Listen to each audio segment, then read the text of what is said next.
Salut à tous et bienvenue sur cette formation consacrée à Pixel Lab.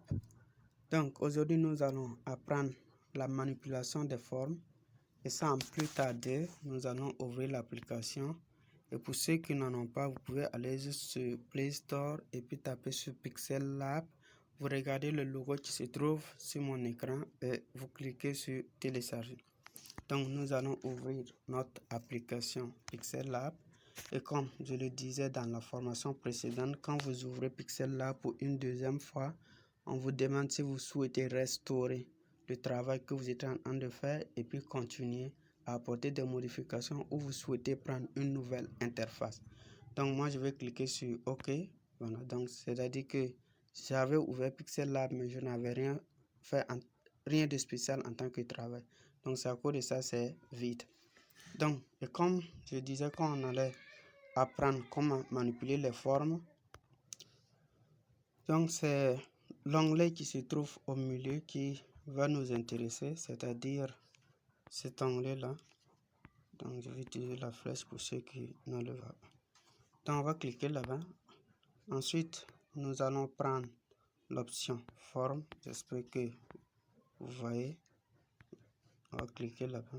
Ensuite, dans la vidéo précédente, j'avais déjà expliqué comment avoir les différentes formes. Donc, on peut cliquer sur la flèche. Ensuite, nous avons les différentes formes disponibles sur l'application que nous pouvons utiliser. Donc, nous avons le carré, le cercle, etc. Donc, moi, je vais garder le carré. Donc, je clique sur le carré une fois.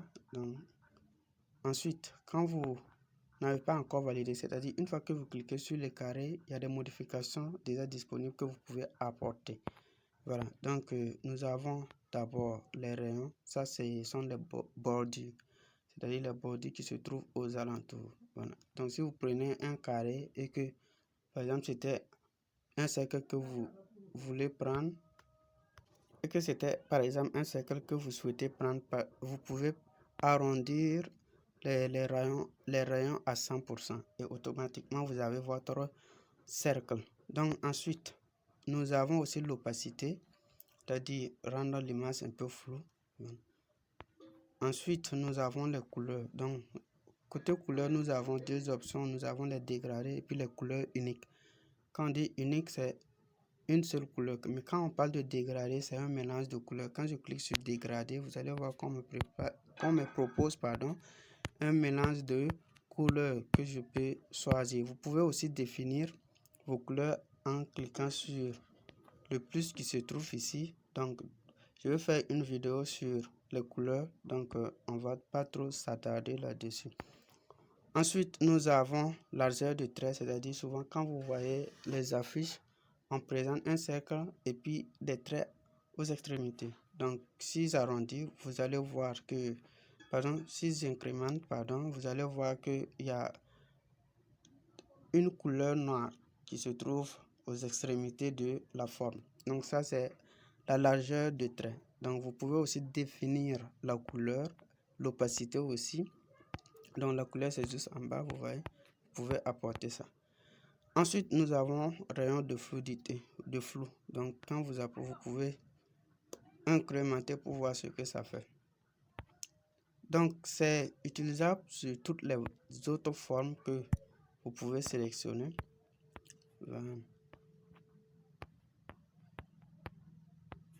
Maintenant, il faut noter que toutes les fonctionnalités ne sont pas disponibles. Par exemple, si je prends un carré, je peux apporter plus de modifications par rapport à un trapèze, etc. Donc, je pense que c'est tout pour cette vidéo.